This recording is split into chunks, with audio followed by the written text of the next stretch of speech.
We are anonymous. We are not a person, not a party, not tied to the left or the right.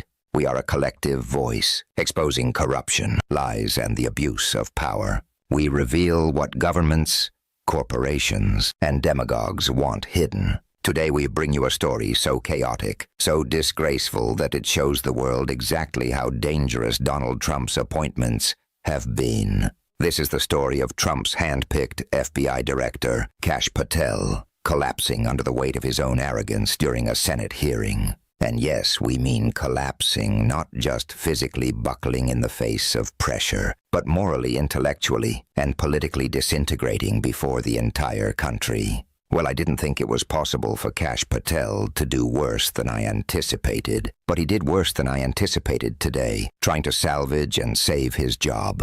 It was like watching a drowning man being hit with anvils over and over and over again, instead of a life preserver being thrown to him by the Democrats on the House Judiciary Committee. What did he think was going to happen? And suddenly, he decided at one point during the Oversight Committee hearing that he would not just sit and take it any longer, but he'd actually use his time not to answer questions, but to verbally attack sitting United States senators. He called Adam Schiff a fraud. He called others cowards. He screamed, ranted, and raved like a desperate man who knew his days were numbered. You're a loser, Kash Patel. You violated the decorum of the Senate. Even Fox News, yes, Fox News is indirectly calling for your dismissal. And this was your moment to shine, your one chance to defend yourself against the truth about your bungled handling of the Epstein scandal and your misconduct around the Charlie Kirk murder case.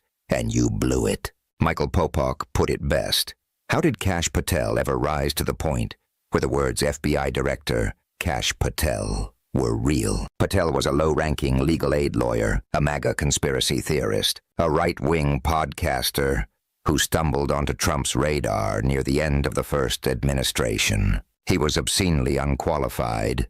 When Trump first tried to slot him into the CIA, John Ratcliffe literally threatened to resign if Kash Patel was put anywhere near intelligence. That's how bad this man was. But this time there was no stopping Trump. Trump, obsessed with loyalty over competence, shoved Patel into the most sensitive national security job in America. And Patel, always shilling, always promoting himself, became the head of the FBI. This was the same man who openly bragged in his books about creating an enemies list of 70 to 80 people he called the Deep State, promising to go after them if Trump ever regained power. And wouldn't you know it, that list lined up almost one-to-one with the people Trump has gone after since. At his confirmation hearing, Senator Blumenthal pressed Patel, warning of politically motivated retaliation. Patel swore under oath. Every FBI employee will be held to the absolute same standard, and no one will be terminated for case assignments. All FBI employees will be protected against political retribution. Today, Blumenthal threw Patel's lies back in his face. I'm not going to mince words. You lied to us. You'll recall well in January at your confirmation hearing before this committee, I raised the prospect of politically motivated retaliation, and you promised me, as you did other members of this committee, quote, every FBI employee will be held to the absolute same standard and no one will be terminated for case assignments. You went on to tell me, quote, all FBI employees will be protected against political retribution. And you assured one of my colleagues that you would honor the internal review process of the FBI. I'm not going to mince words. You lied to us.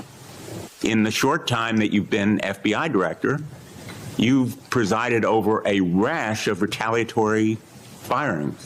3 FBI agents have recently sued you. They are FBI agents with 60 years between them of distinguished service, rescuing hostages, saving kids from predators, dismantling drug cartels, and their allegations, their civil allegations, are a searing indictment of your tenure as FBI director. But it's not just those three.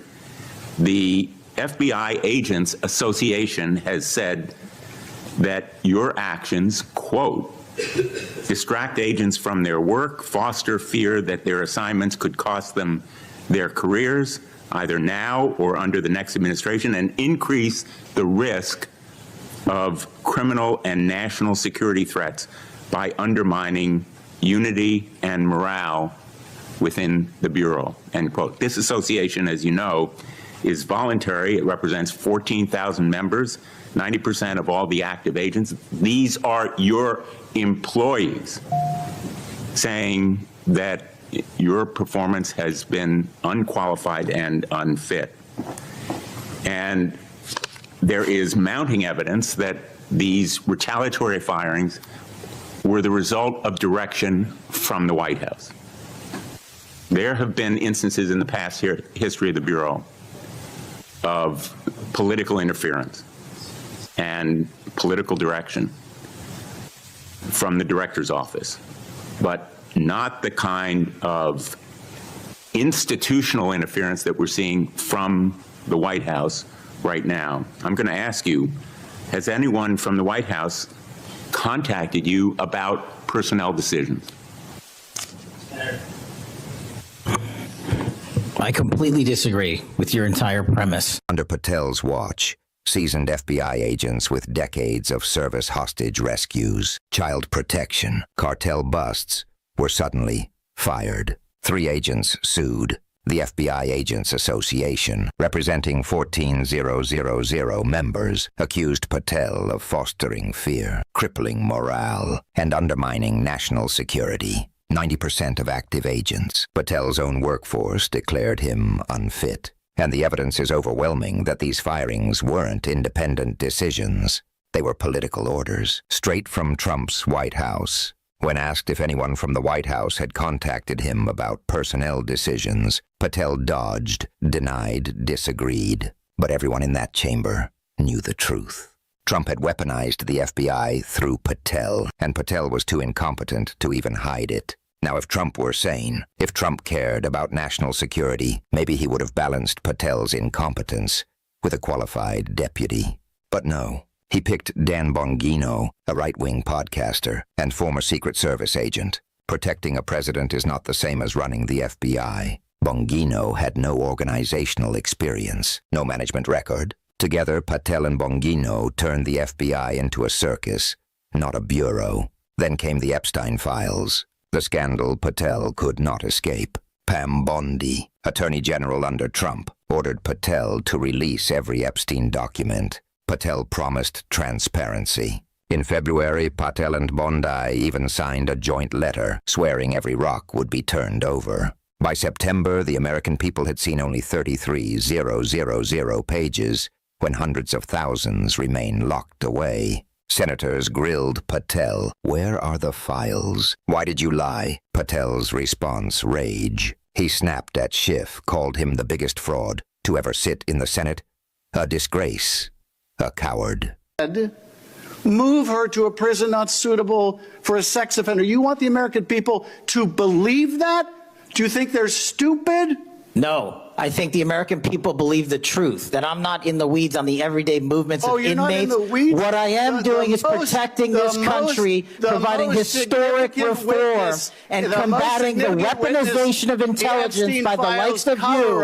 And we have countlessly proven you to be a liar in Russiagate, in January 6th. You are the biggest fraud to ever sit in the United States Senate. You are a disgrace to this institution and an utter coward. I'm not surprised.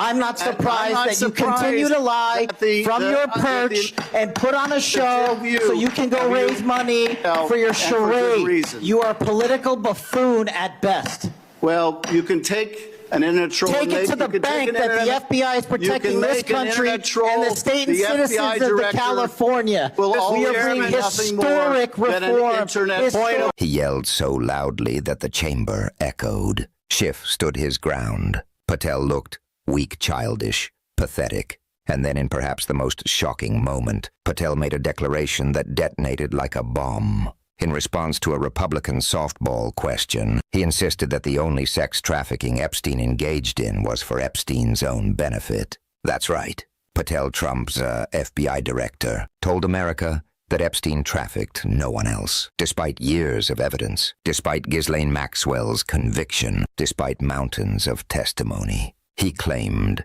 there is no credible information that Epstein trafficked to other individuals. I want to ask you about the Epstein files. Have you seen the Epstein files? I have not reviewed the entirety of it myself, but a good amount. Okay. Would it be fair to say that Mr. Epstein trafficked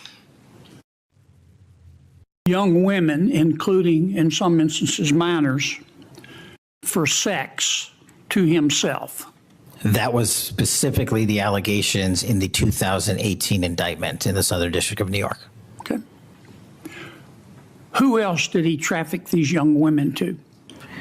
In terms of what the investigation, again, going back to 2008, Mr. Acosta, who limited the investigation and limited the search warrants and limited the parameters of the investigation, the only thing we are able to speak to publicly, because he was given a non-prosecution agreement by Mr. Acosta, is that first time period from, I believe, don't quote me on this, 97 to 2001-ish. And then when the Trump administration courageously reopened it. Excuse me for interrupting, but I'm going to run out of time. You've seen most of the files. Who, if anyone, did Epstein traffic these young women to besides himself? Himself. There is no credible information. None. If there were, I would bring the case yesterday that he trafficked to other individuals. And the information we have, again, is limited. So the answer is no one? For the information that we have. In the files? In the case file. This wasn't just a lie. This was a cover-up. Because if he admitted the truth, if he released the files, Donald Trump's name would be there. And that's what this is all about. Hiding Trump's role, burying Trump's connections to Epstein, lying to the American people. But it doesn't stop there. Patel also mishandled the Charlie Kirk murder case. While Kirk's shooter was on the loose, Patel was dining at an elite restaurant in New York with FBI cronies. Instead of leading the manhunt, Patel issued a false statement, claiming the suspect was already in custody, forcing Trump himself to go on Fox and Friends to clean up the mess. The truth, the shooter's mother turned him in. The FBI had nothing to do with it. Patel lied, stumbled, collapsed. Even Fox News admitted the knives were out for him. And then Cory Booker delivered the knockout blow. Face to face, Booker told Patel, more vulnerable to domestic and foreign attack because of your failures of leadership. I don't think you're fit to hand the bureau. But here's the thing, Mr. Patel. I think you're not going to be around long. I think this might be your last oversight hearing. Because as much as you supplicate yourself to the will of Donald Trump and not the Constitution of the United States of America, Donald Trump has shown us in his first term and in this term, he is not loyal to people like you. He will cut you loose. This may be the last time I have a hearing with you because I don't think you're long for your job. But I'm going to tell you this. I pray for you. I pray for you that you can step up and defend your oath, defend the Constitution, and do a much better job of defending this country. Thank you, Mr. Chairman. Do you want to say anything? Yes, sir. That rant of false information does not bring this country together. If you want to work on bringing this country, it's my time, not yours. My God. If you want to talk about dividing this country, it is my time. I follow you on your social media posts that tear this country apart. To address your falsehoods. Oh, you can try all you want in this country. To not take responsibility for what you have said. Sir, you're making a mockery of this committee. Sir, you don't tell me my time is over. The people of New Jersey tell me what my time is. You can't lecture me. You can tell me my time is over. You may be the charge of the FBI, not going anywhere. but I am not afraid of you. Mr. Chairman. Not afraid of you. Mr. Chairman, point of order. The chamber descended into chaos. Senators gasped. Grassley banged his gavel. Patel lost control, screaming like Brett Kavanaugh during his hearings. It was pathetic. It was a collapse. He didn't just lose the hearing. He lost the country's confidence.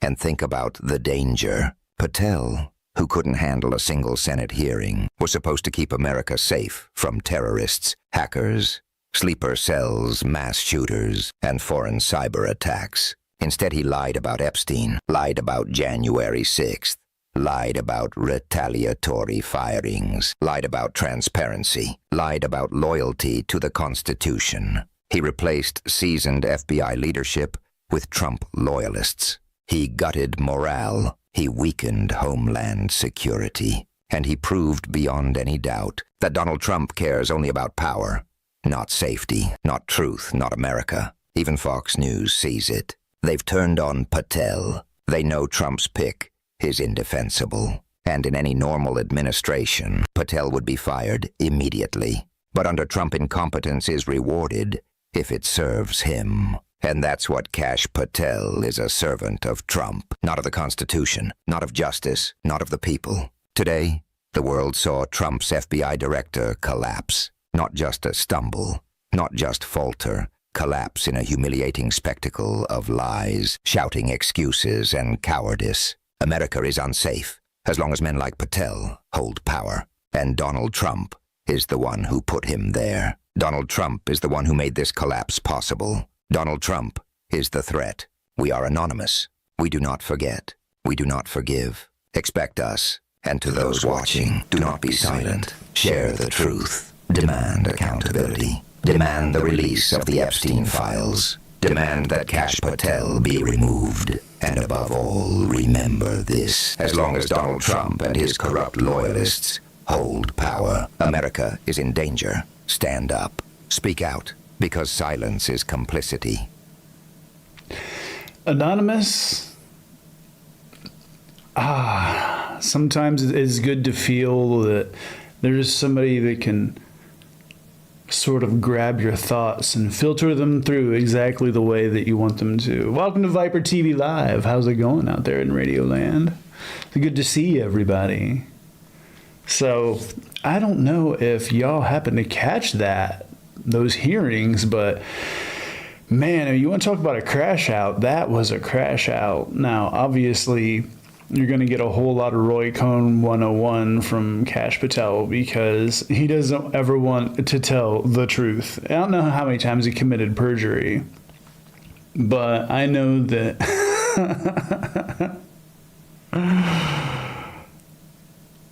there's a cover-up. There's a major cover-up. When you are asked directly yes and no questions and you have to immediately use doublespeak because you know there is a cover-up, plain and simple. I mean, they are using not only the idea that the Democrats are exposing the Epstein files. They're saying they're using it as political fodder. And even if it is political fodder, hey, that's fine. Your dude shouldn't be in them. But don't crash out when we point out this fact. Sorry. One of the things that's really, really got me kind of in my crawl lately is the amount of lies that are coming out about the left, because it's like they're using Charlie Kirk's murder as their reason to have a power grab. And it's like, just put the Reichstag fire in the bag, bro. Like, no one's buying it. Okay, we know what you're doing. And luckily, I watched the Senate hearing, and Schiff was pretty effective. And there was one other senator that I thought was decently effective. But it's the House. When you go into the House, that's where you get people that actually know how to ask questions the way they should be asked.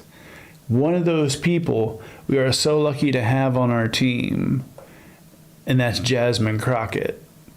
Now, if you don't know who Jasmine Crockett is, then stick around, gang, because she's about to lay it down.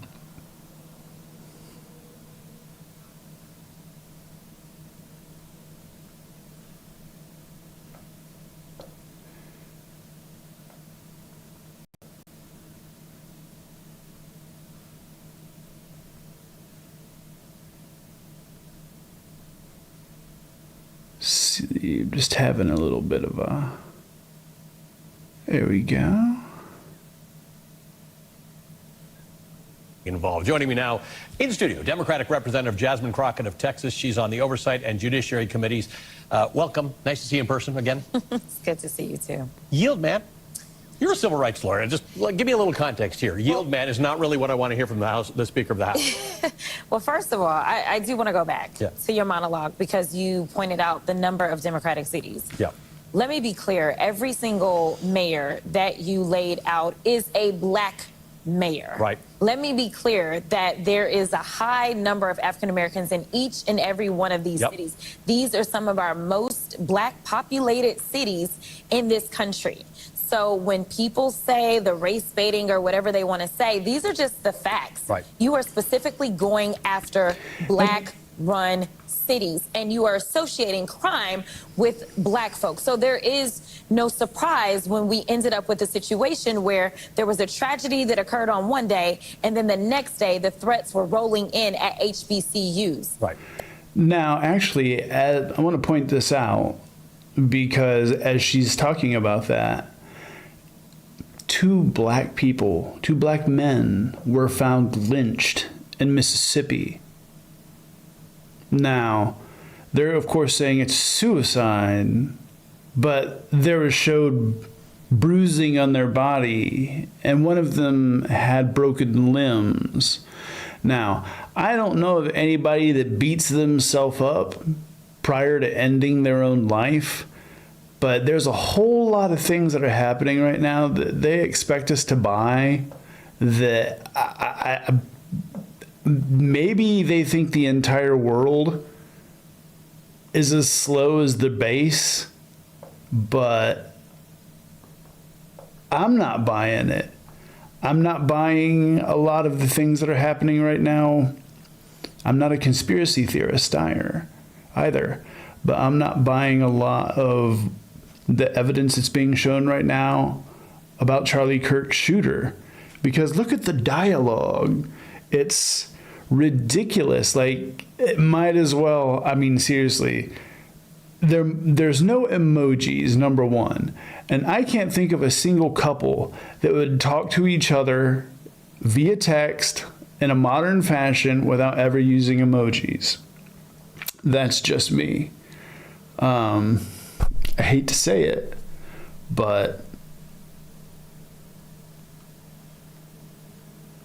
I'm going to have to lay these facts out real quick. Then we'll get back to Jasmine Crockett, because these, I don't know.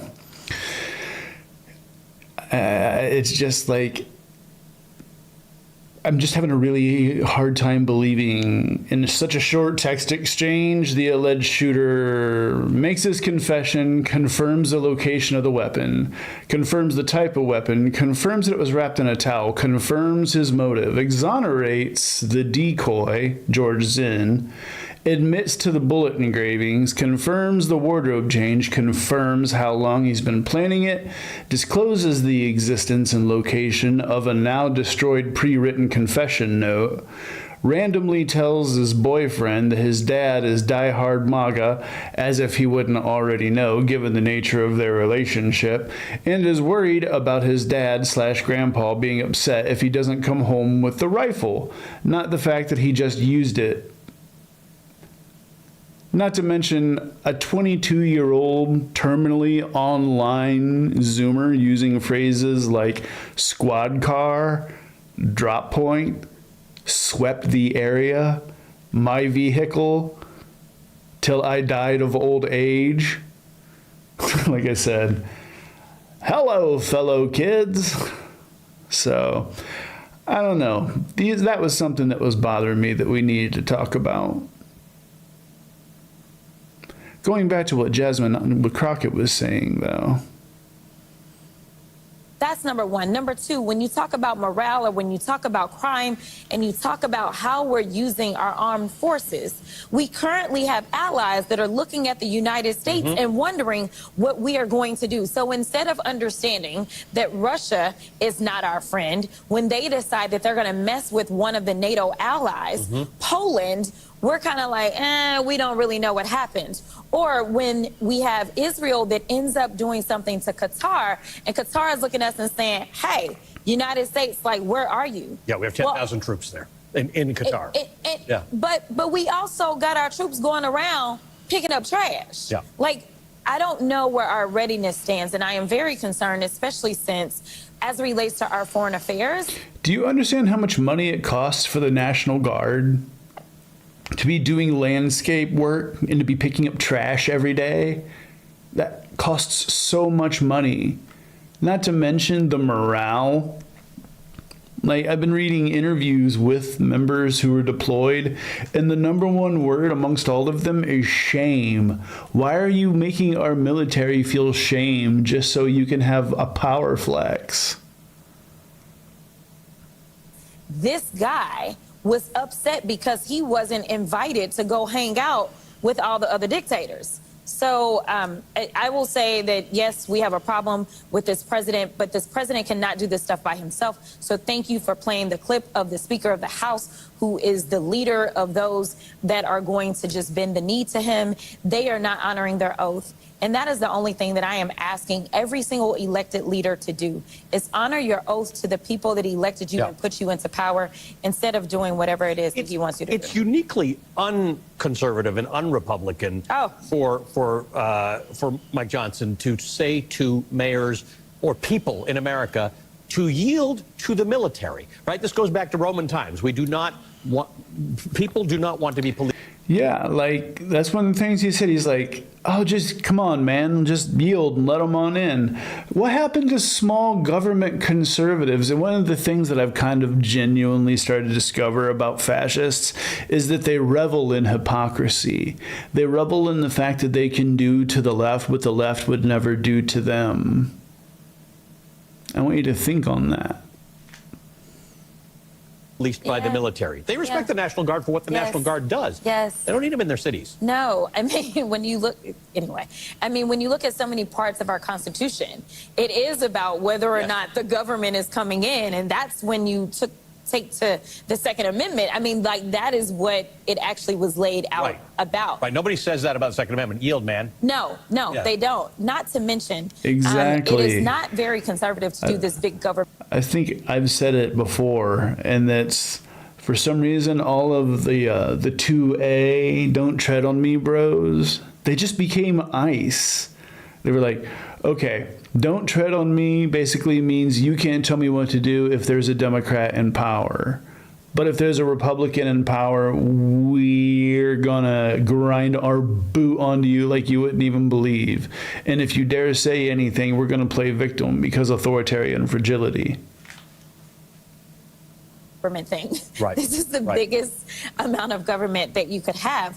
Not to mention, you mentioned that it's not really clear why he's not going into Chicago now. Well, I have a guess. He has a governor that is actually resisting. So now we're looking at... This is an important point. Shifts to Memphis not and to New mention Orleans, the people weren't having it either. Can push back. The governor is on his side. Exactly. Yeah. The people that can push back will not push back. Yeah. In addition to that, when you look at Memphis, a lot of people don't know what's been going on in Memphis. What's been going on is that the people are pushing back against Elon Musk. Elon Musk has these data centers that have now been tied to polluting their communities and causing them harm. And so they are... That's really, really interesting, because if you listen to Marsha Blackburn, a Tennessee rep, she says that is because they had over 3,000% increase in cargo thefts. Now, my question is, number one, I still get my shit on time. I'm pretty sure y'all do too. So that's kind of a lie. But also, there's one thing they love doing, and I don't know why, but it's going with astronomical percents. Like when Trump said that he would lower drug prices by like 1,200%. Does that mean you literally get paid to get a prescription? Is that how that works?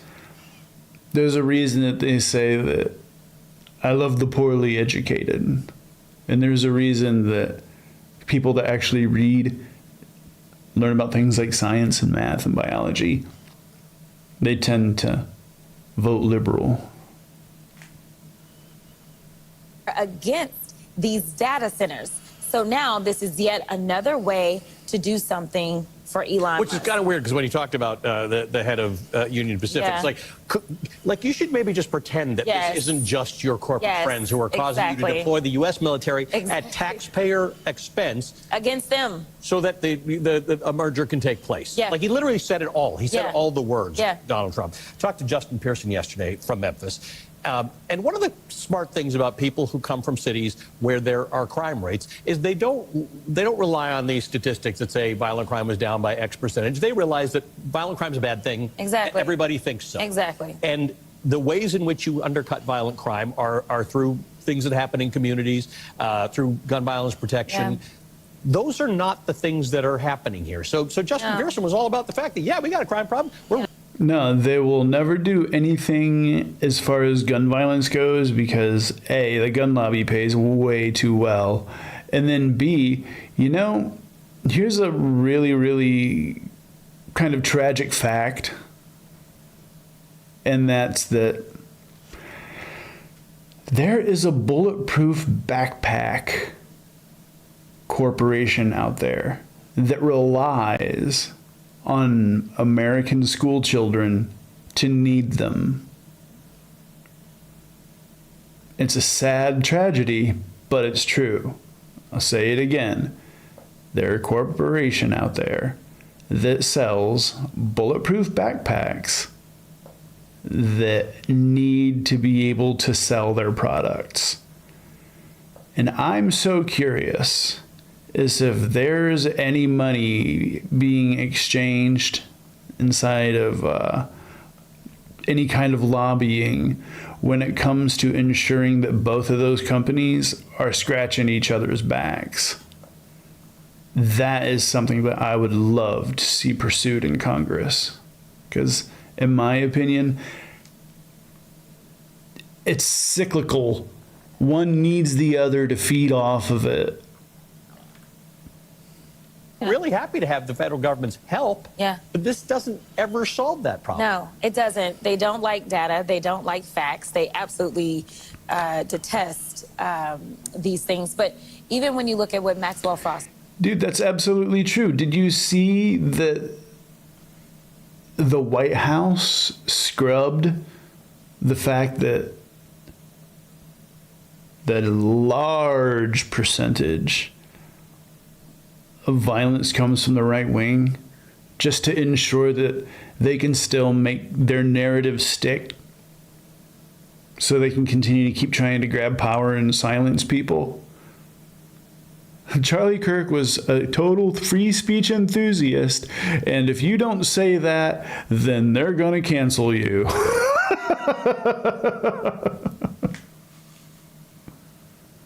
Maxwell Frost led the way as to the creation of the Gun Violence Prevention Office within the White House. What did Donald Trump do? Which was really successful until January 20th. What did Donald Trump do? He absolutely did. He got rid of it. And so we have the data that shows what it takes to bring this down. We also know that in these budgets where he's going out and he's saying, yes, give more money to ICE, and yes, I do want my ballroom, and yes, I do want this $400 million plane that is unconstitutional that will cost the American people. Oh my God, speaking of ballroom,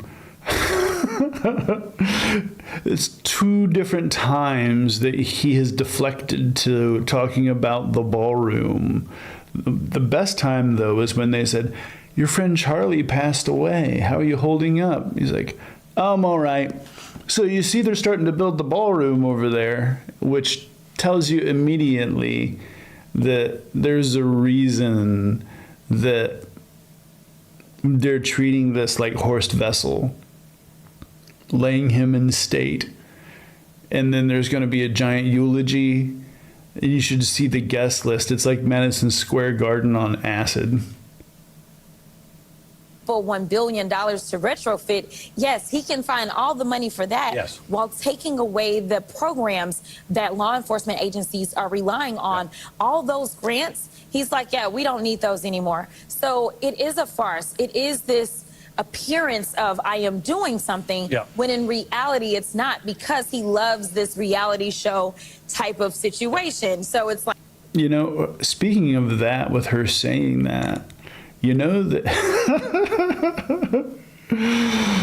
he's threatening billions against the New York Times. And when the time comes that they say, okay, bet, let's do Discovery, he's going to withdraw and then still claim public victory. It happens every time. Roy Cohn taught him that. So watch that lawsuit. It's going to be funny. Because the moment, and I do mean the moment that it hits Discovery, it's going to be like, whoa, whoa, I was just kidding around. Like, let me give you the image of protecting you. Let me give you the image of policing. But the reality is that I am not making you any safer. We know, as we've seen this over policing as it relates to ICE, as well as these criminal acts that are actually being perpetrated by ICE. We just saw that someone was killed in Chicago. Yep. So, like, I don't know who is bringing more crime to the streets right now, especially when it comes to ICE. So the over policing has never worked.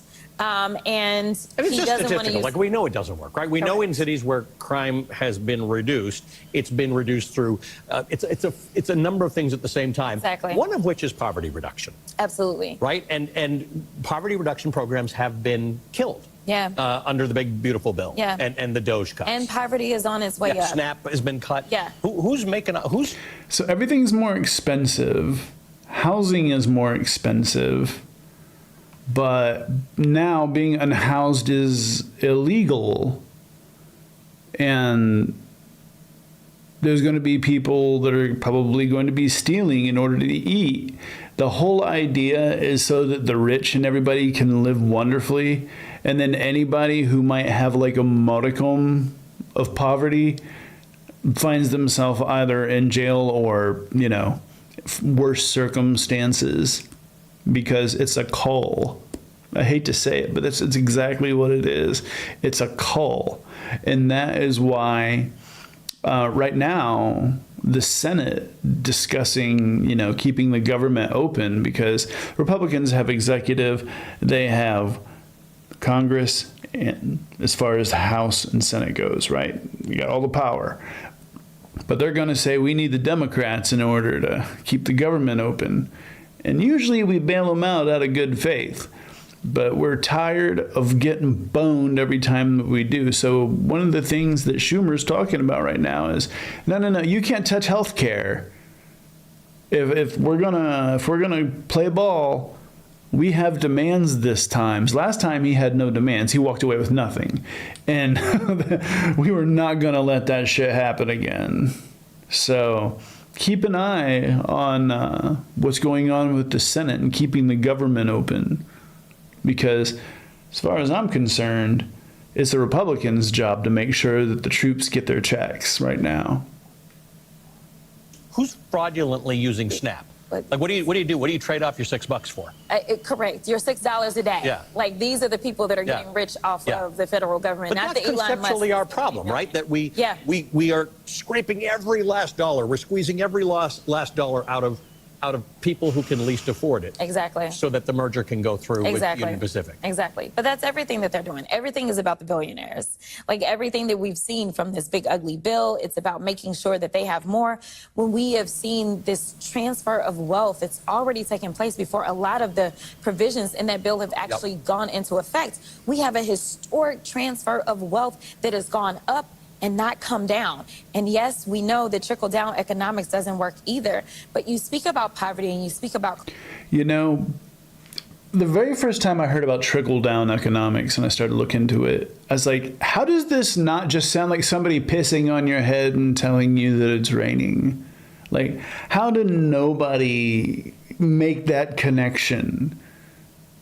Especially with Reagan, really? Reagan was basically governing under the Heritage Foundation's Project 2025 version 1. It was still under the mandate for leadership, but it was still in the 80s. They needed to kind of tweak some shit for the next time they got somebody into power that would follow the mandate for leadership.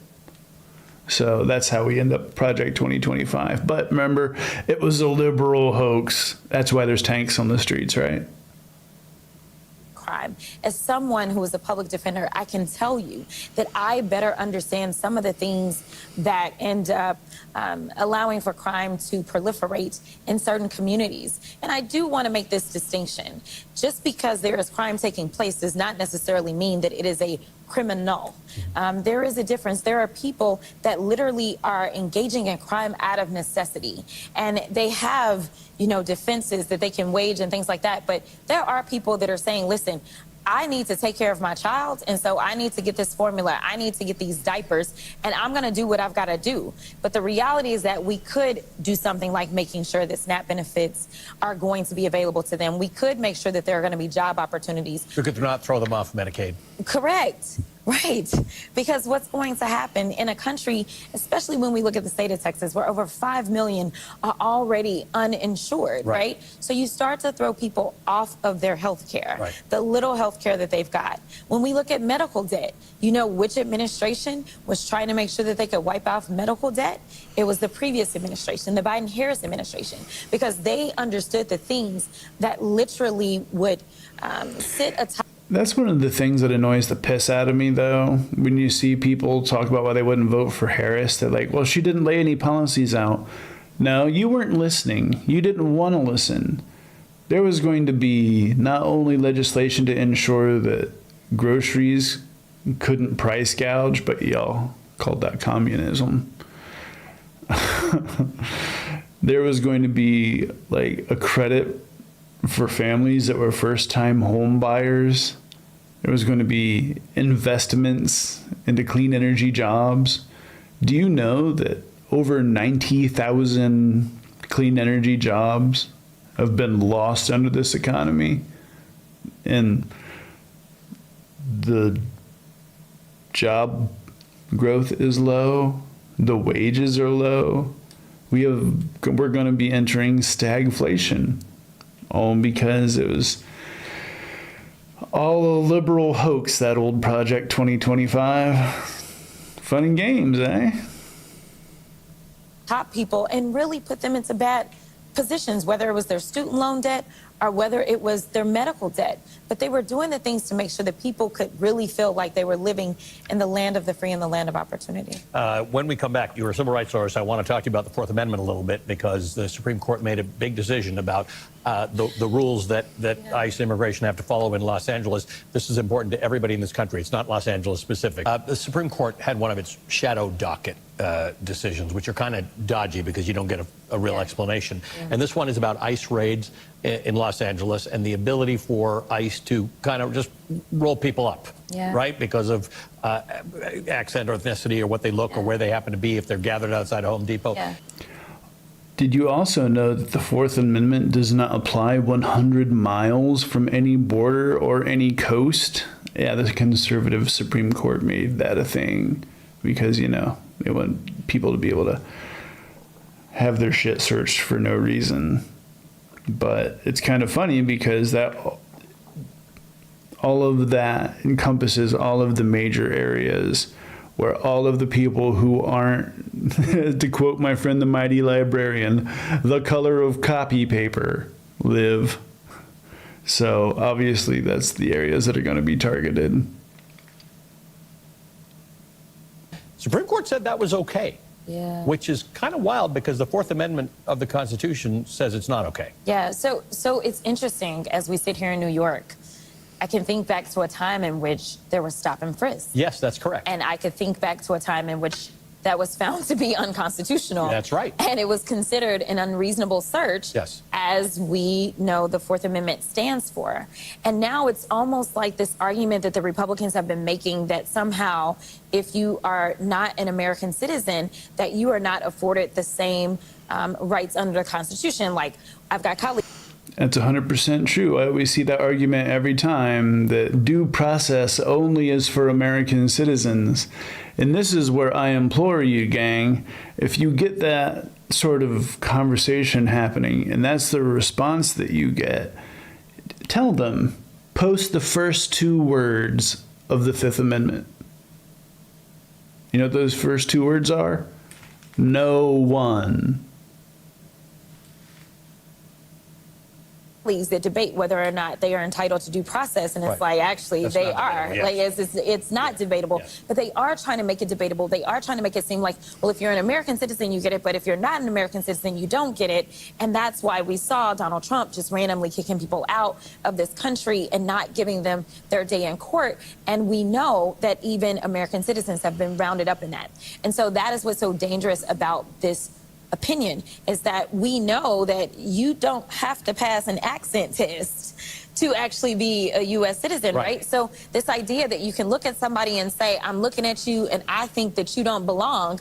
Well, who is it that does belong? That's my question, because it seems like they are all about making sure if you don't have any melanin or very little, then you're the ones that look like you belong, and you can't look at somebody and know whether or not they are a U.S. citizen. So why is it okay for ICE to then go out and see somebody and look at them or hear them and say whether or not they're a U.S. citizen, to the extent that they are, in my opinion, violating their constitutional rights? And for those people who don't fear that they'll be... And that goes to what I was saying earlier with hypocrisy. Hypocrisy is a superpower because, well, like I said, fascists, they revel in the idea that what they do to other people would never do to them because of their humanity. They revel in that. So, I mean, that's really one of my questions is, how do you meet that when it's an all or nothing attitude and the idea of compromise and love and kindness and empathy just don't exist? Arrested in an immigration roundup because they look like they belong. This amendment, the idea that we've softened up around the Fourth Amendment, will one day come for you, because today it's about immigration. But if it could be about anything at this point. No, and again, I think you might be a subversive. Well, and I also think that we may end up going back to stop and frisk. I think that they may end up relitigating that, and then just decide that they want to go into certain communities. And they want to start rounding up certain people, whether it's that you wear a long black trench coat or whether it's that you are black. Like, I think that they may end up relitigating that issue specifically because of this opinion. So I think it's a slippery slope. And of course, the complication here is because of the shadow docket stuff. Well, the idea that anybody isn't white, straight, and Christian scares the ever-living shit out of so many people. I read this great article about how in OG fash times that it was Christian women that were completely okay with it because it sort of benefited them in any way that they wanted, especially due to the fact that they could also end up with domestic help from inferior people, as they would say. Now, America did that. We ended that with the Civil War. Germans did that. We ended it with World War II.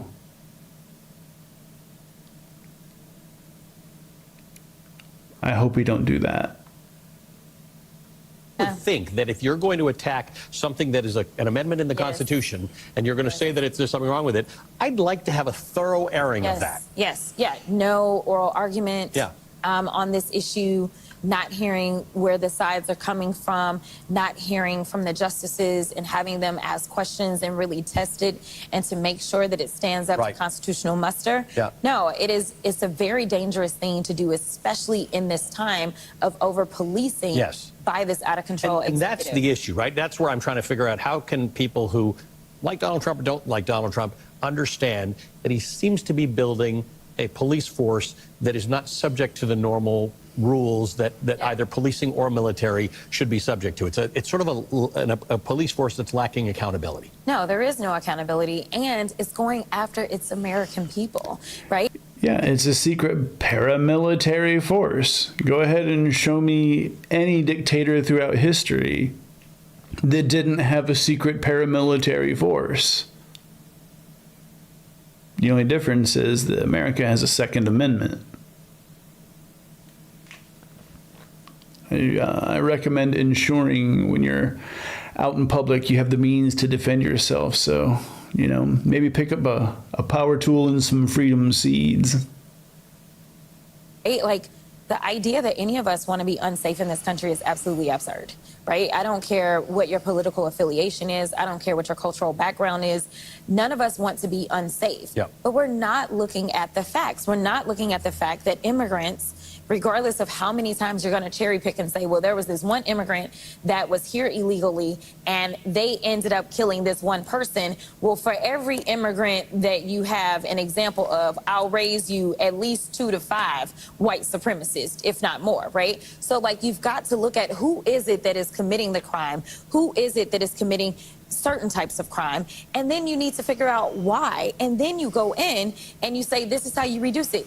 You and I talked about poverty, right? So if you are doing things that are going to increase poverty, whether we're talking about your terrible tariffs that are illegal as well, or whether we're talking about... You know, and speaking of poverty, obviously, you know, poverty is a huge cause of being unhoused. And how many veterans are unhoused? And when Brian Kilmeade said that they could give the unhoused involuntary lethal injections. I hate to say it, asshole, but those people served. Now, I'm not sure if Brian Kilmeade is a veteran or not, but I am. And as far as I'm concerned, the moment that a civilian starts to threaten our veterans with the government, we got a fucking problem, gang. The fact that you are defunding healthcare, you are defunding food, you are now going after education and defunding education and want to get rid of the Department of Education as a whole, or you want to take our tax dollars and make sure you send it off to the private schools that don't have to take every single child. You are definitely compounding the issue. You are not fixing anything. You are making things worse because you have no idea what you're doing. No. You messed us up before. We ended up having the worst job numbers when you were in the last time. And guess what? We've got the worst job numbers now, especially when you start to look at the Black community. Yep. So listen, if we want to figure out how we are going to be safer, we probably need people that have actual intelligence and actually will pay attention to data and facts and go from there. But what they're doing right now, it almost feels like, you know, I've seen the memes about the purge and all these things.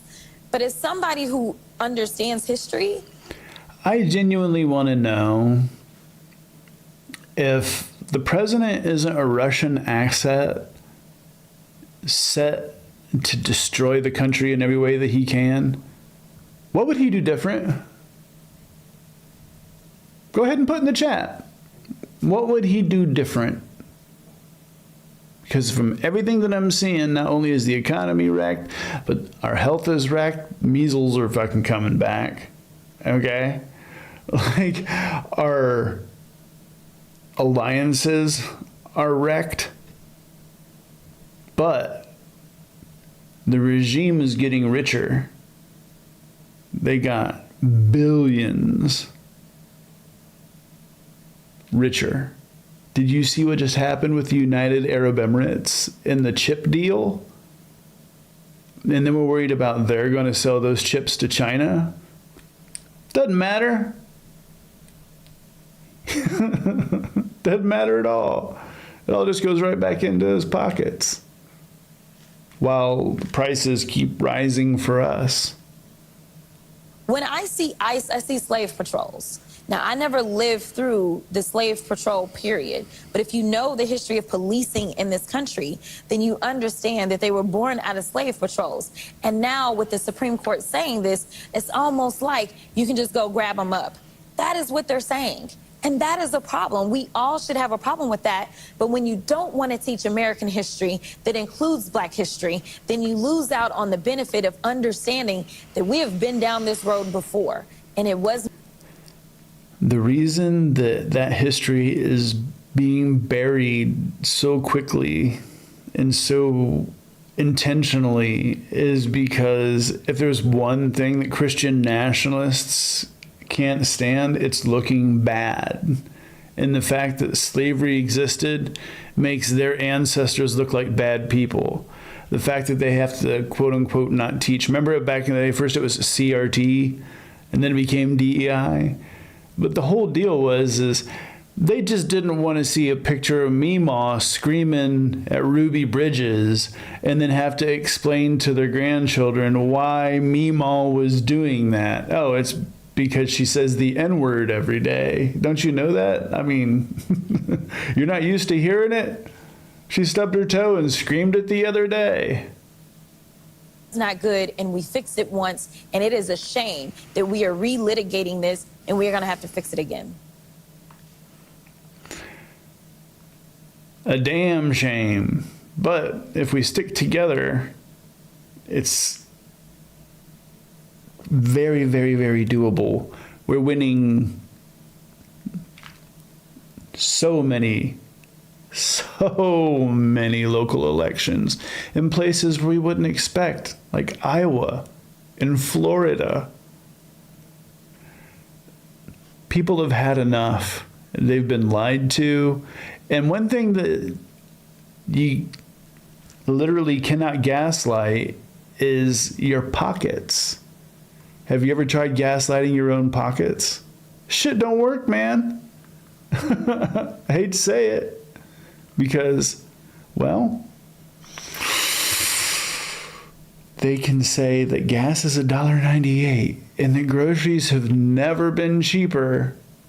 But then when the time comes when you actually have to go to the till to pay, that's when all of the rhetoric, it's not there. You can scream about it all you want. You can try to gaslight it all you want. But I think that was a huge problem that the Biden administration had too, even though they were trying their best to fix the economy from what was handed to them. And by all accounts, it was the envy of the world.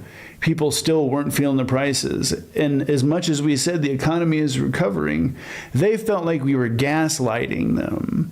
We were trying to inform them of what was going on, but they felt like they were getting gaslit. And that's one thing that just doesn't play when it comes to elections. If you notice, it usually goes Democrat, Republican, Democrat, Republican. Why? Because when a Democrat gets in office, Republicans will do anything they can to hamstring that agenda and to ensure nothing happens.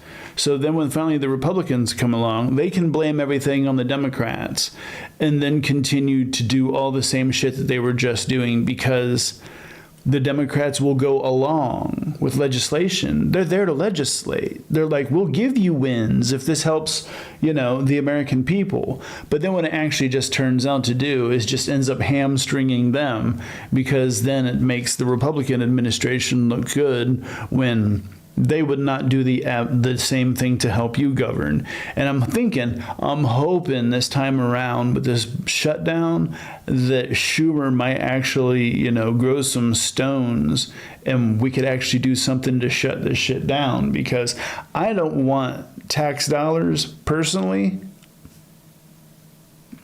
going to tanks on our streets. I don't want it to fund concentration camps where food's full of worms and shit. That's just not where I want my money going. Whereas the regime's getting richer and richer and richer every day. And one of the things that I'm going to go ahead and probably say this is the last thing that I'm going to say about Charlie Kirk. And it's this video right here. I'm going to let this gentleman talk and we're going to talk about it on the other end. Rallying point for an entire culture of people who apparently crave a second American Civil War. Now, before I provide examples for you, I want to be clear. Calls to violence and cheers of violence are not the sole domain of any tribe, group, political party, camp, etc. But today, the right is claiming that calls to violence, extremism, etc., and the shooting of Charlie Kirk are part of a liberal disease. It's those woke lefties who are the ones who have dehumanized. It's their violent rhetoric which caused the killing. We saw this claim just recently with White House Deputy Chief of Staff Stephen Miller when he tweeted that our institutions are infected with wicked ideology, threatening our children. I think the thing is, and you can press 1 in the chat if you agree, that is just so demoralizing, but you have to remain stoic if you're going to stay in this fight. But what's so demoralizing, like I said, press 1 if you agree, is that the bad guys are acting like they're the good guys. And you can't say anything to convince them otherwise. Society, civilization. Now, anyone who understands the power of language, the nuances of language, realizes that this is holy crusade messaging, and it has a purpose.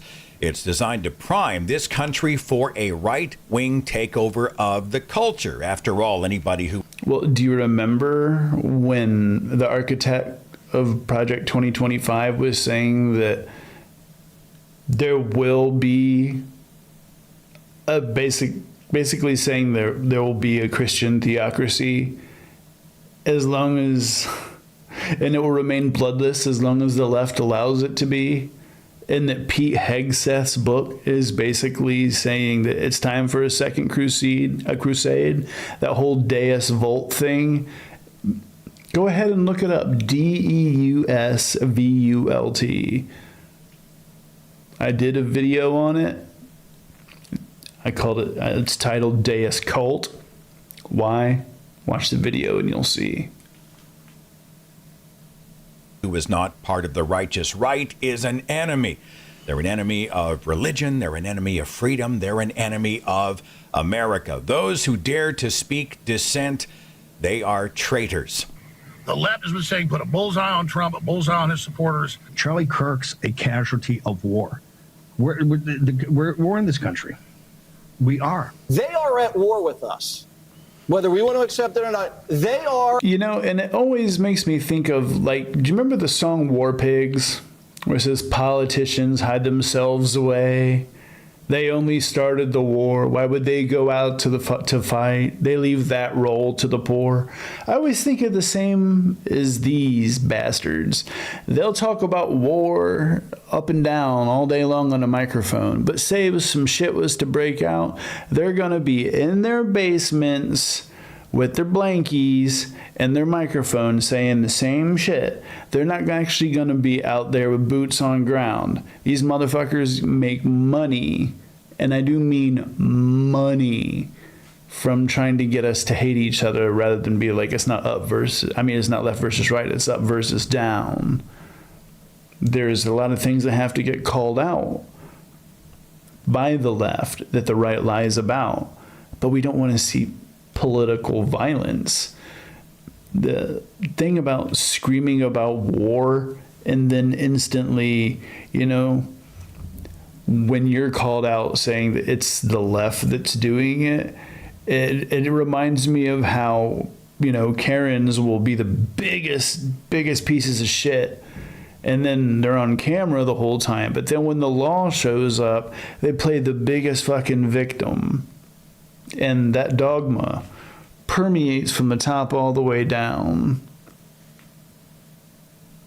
Are at war with us. And what are we going to do about it? Now, the assassination of Charlie Kirk must be condemned without hesitation.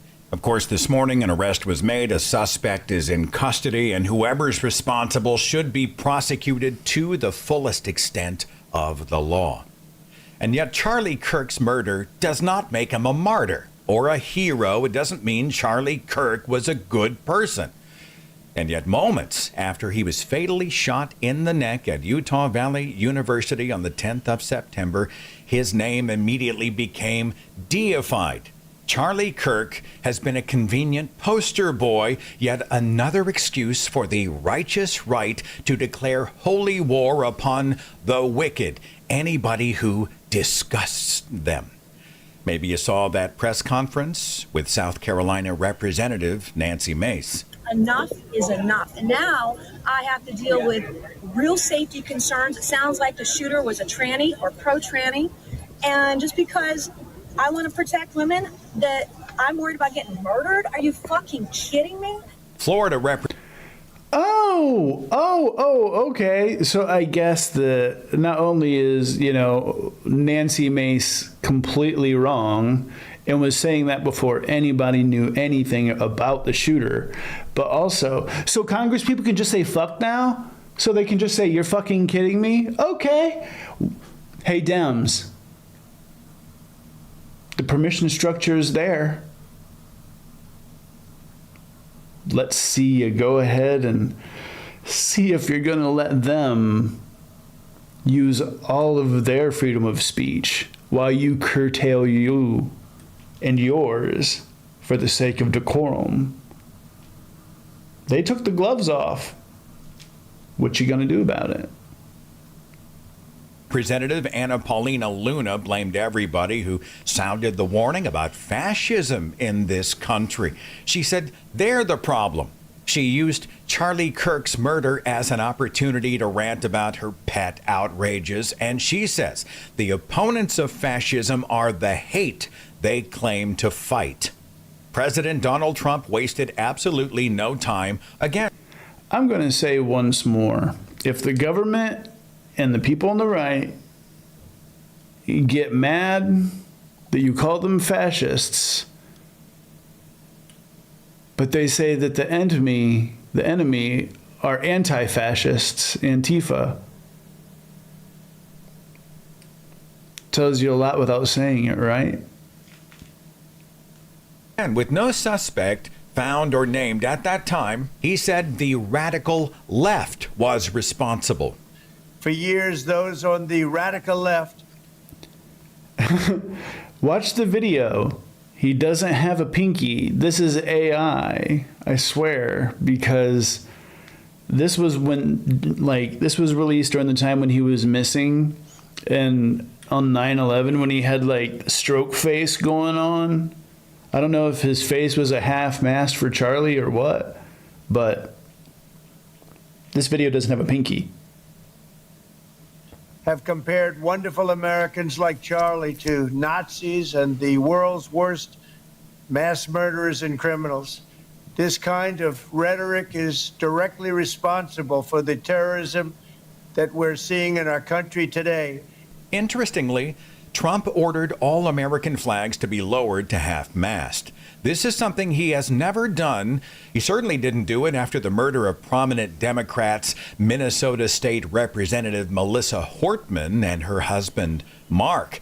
When Trump was asked if he was going to reach out and speak with Tim Walz, the governor of Minnesota, after that terrible murder, he blew it off. He said, it's a waste of time.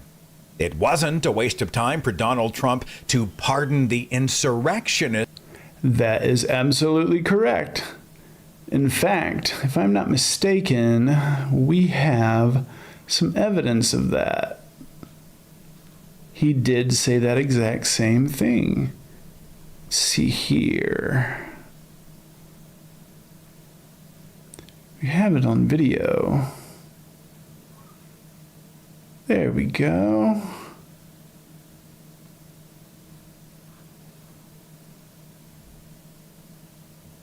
Uh-oh.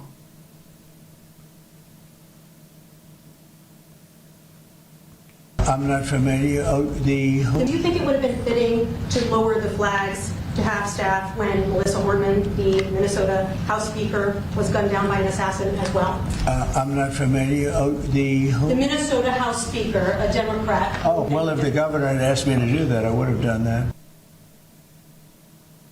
I'm not calling. Why would I call him? I could call him, say, hi, how you doing? I could be nice and call him, but why waste time? I'm not familiar. So, once again, we're being lied to.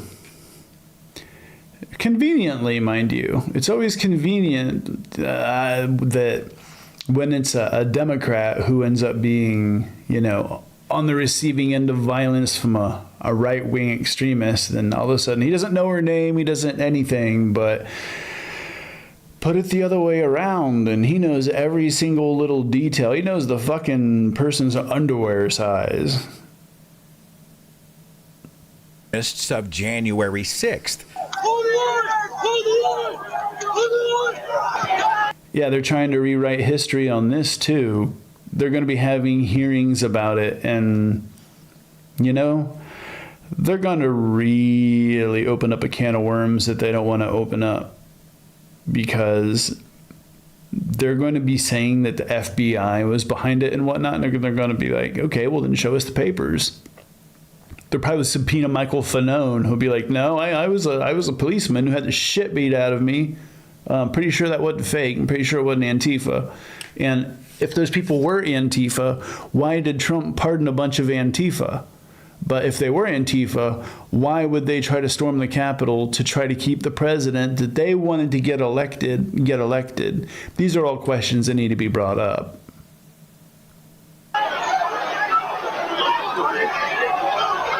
Those perpetrators of violence were very special, and they were worthy of his love. Only the treasonous left can be agents of chaos, injury, and death. And using the halls of power, Trump is speaking and behaving in increasingly militarized language about punishing the enemy. And his followers are certainly lining up alongside him or behind him for battle. Social media is loaded with memes like this one, an AI depiction of an indignant and angry red-eyed Donald Trump in front of the American flag. And if this seems suspiciously Adam Sutler-esque, you're not... Gang, I think more and more daily that about V for Vendetta. I'm going to have to do a little dive into this, because I got some things I want to talk about. Not today, but keep your eye out. But especially, like, the Christian nationalists have taken over. Anybody that they consider degenerate is detained. Anyone that speaks out gets black bagged. And the fingermen, their personal army, it's just ICE. Only the fingermen don't cover their faces. Crazy, you're just paying attention. We have Orwellian warnings all around us, from tanks in the streets to the American Gestapo grabbing people off the streets to the golden statues and imposing banners of "Dear Leader." Guys like Matt Forney called Charlie Kirk's assassination libtard stochastic terrorism, and the American Reichstag fire, referring to the fire that took place in Germany's Reichstag building. I don't think that that's a flex, sir, when you are saying that it's something that the right wing did in order to gain emergency powers. Do you understand what a self-report is?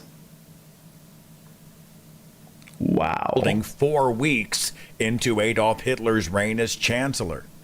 The always reliable Elon Musk called the left the party of murder. Again, the shooter's identity was unknown at the time, and yet he blamed it on the murderous left and said if they won't leave us in peace, then our choice is to fight or die. 3 guesses as to who he means by they. They is also the term used by far-right political activist and conspiracy theorist Laura Loomer. They sent a sniper. You could be next. The left are terrorists. Loomer also managed to sneak in some "if this is true" implications about trans terrorists. She also said Charlie Kirk's murder is a justification to forcibly remove every Obama and Biden political appointment from the federal government. The wicked are infiltrating. They must be. And the funny thing is how he mentioned the Reichstag fire, and it's like, yeah, that's exactly what's going on. Every accusation is a confession. Read Laura Loomer's latest tweets where she's talking about ensuring that she'd like to see Trump as a dictator. I'm not joking. They're just coming right out and saying it now, which I thoroughly appreciate because it makes it easier to make content. Excised and crushed. The treasonous must be purged. We are on the cusp of civil war, and people like this say they're geared up, ready, and even eager for war. Militias? They're as heavily armed as they are activated by propaganda mills like Fox News and Newsmax. The more popular right-wing bullhorns like Chaya Raychick, who is best known for the Libs of TikTok account, they say things like, "This is war," in all caps. The more these people see themselves as the hammers, the more everybody else is a nail.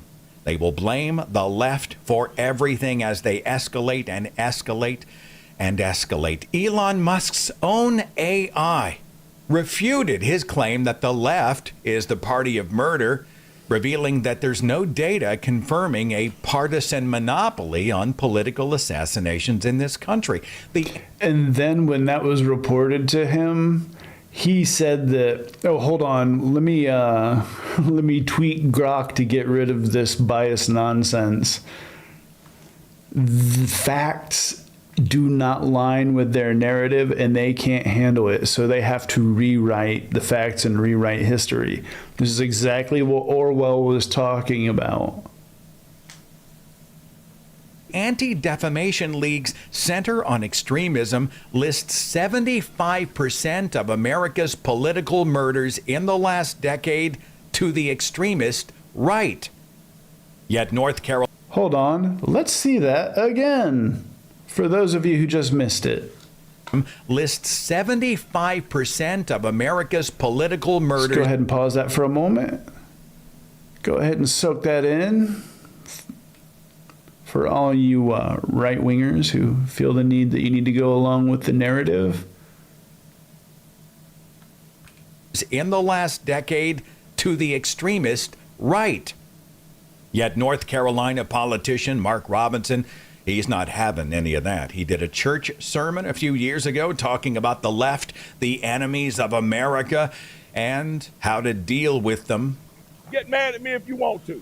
Some folks... Oh shit, it's duck butter.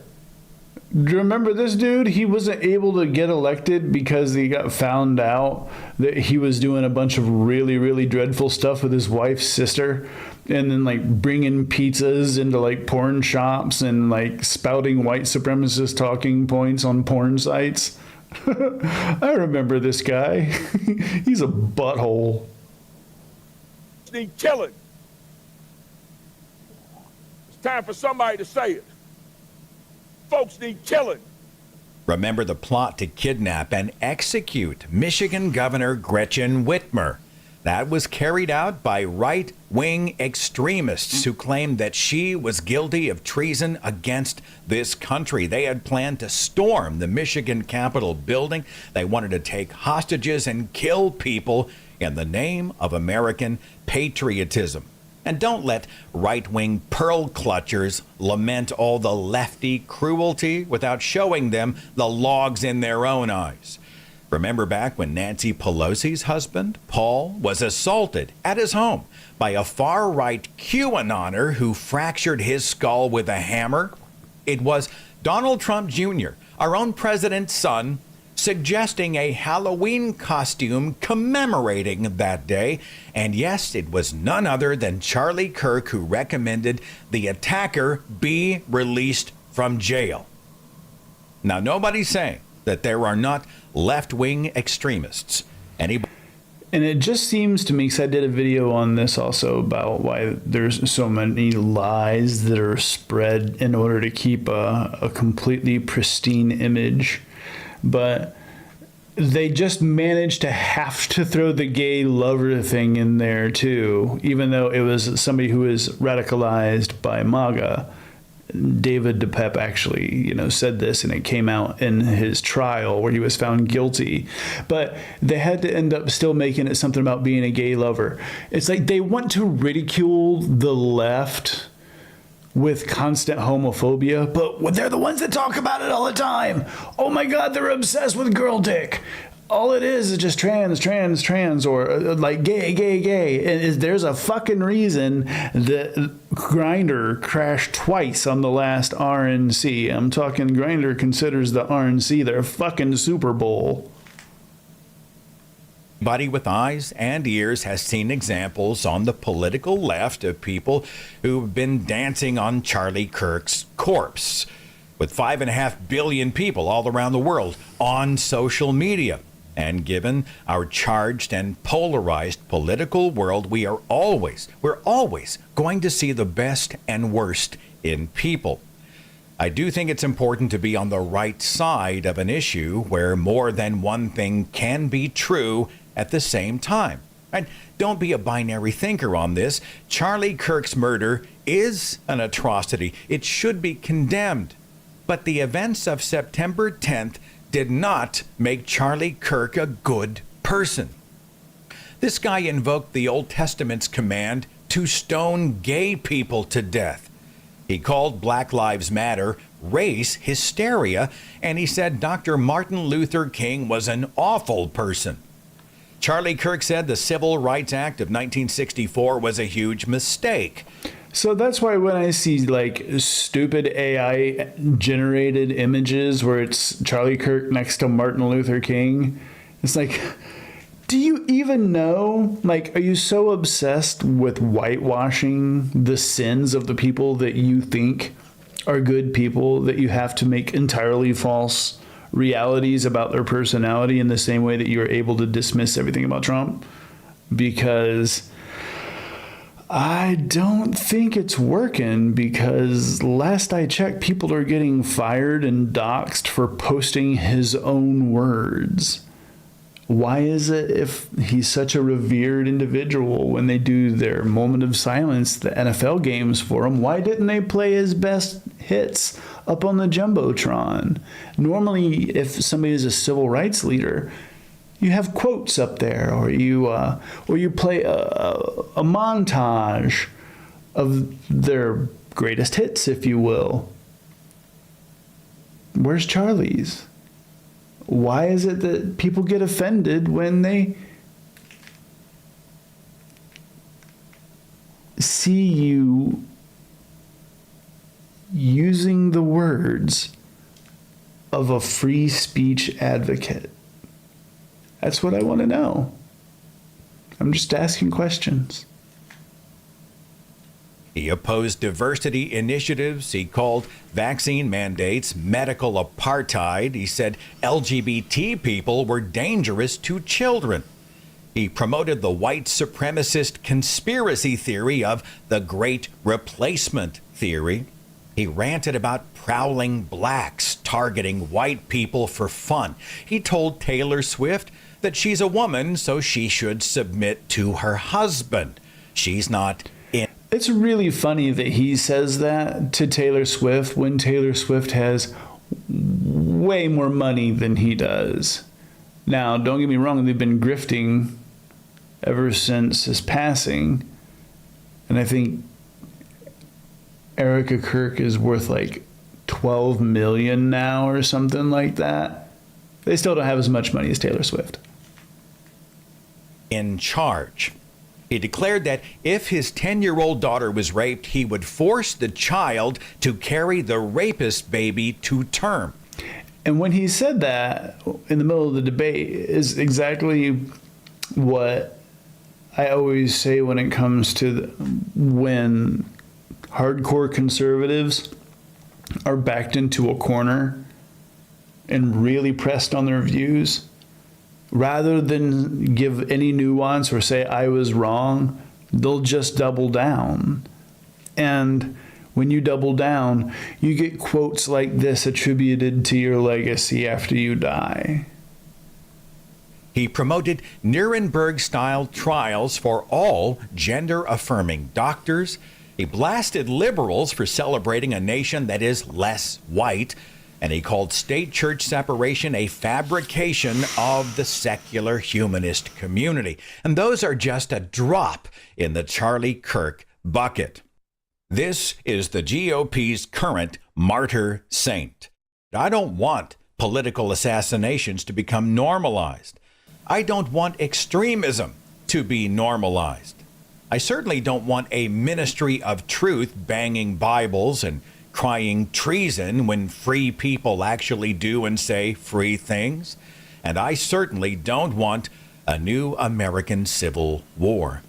And yet, alarmingly, if what you and I are seeing right now is any indication, there are many who do. So that's why it's most important that we speak truth to power. Live like you're Felix. Woo! You have to speak truth to power. They could try to gaslight with false facts. They can try to whitewash things that they don't want you to think about. They can try to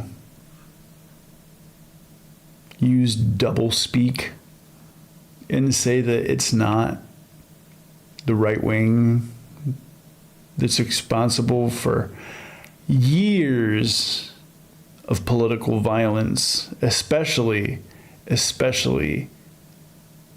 political violence that happens to be, I don't know, mired in racial hatred. There's always going to be loonies on the left. I'll give you that. But it's going to be very difficult to make an exact comparison when one side genuinely wants to give you health care and the other one, well, they want to feed immigrants to alligators. And in my opinion, if you're the one saying that that's the kind of actions we should be doing with our fellow Americans, I just don't think that you get a whole lot of room to talk about political violence, and especially scapegoating when, well, from what we've seen so far, to quote every conservative troll I've ever had to deal with, facts don't care about feelings. And with that being said, until then, later skaters, give us a like, give us a subscribe, put some stuff in the comments below. Let's have a conversation. SkipFranzJr.net for podcasts. Fresh record player that, I could just spin records all the time. I run into the bathroom and I'm covered in blood. Like I had put my tooth through my bottom lip. For music.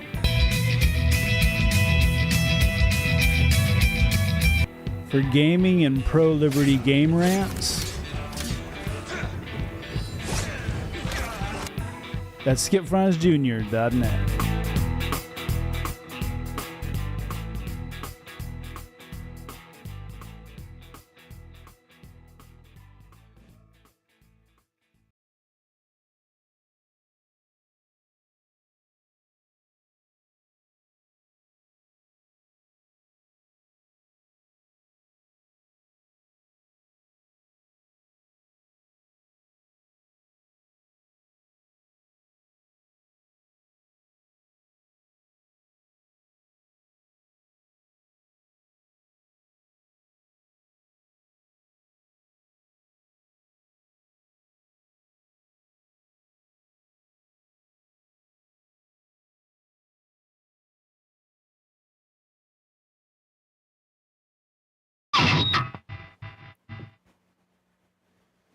Hell yeah. I recently revamped all of my shit a couple days ago. It has begun.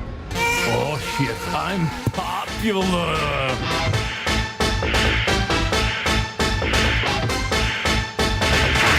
But yeah, Quanium, if we could play some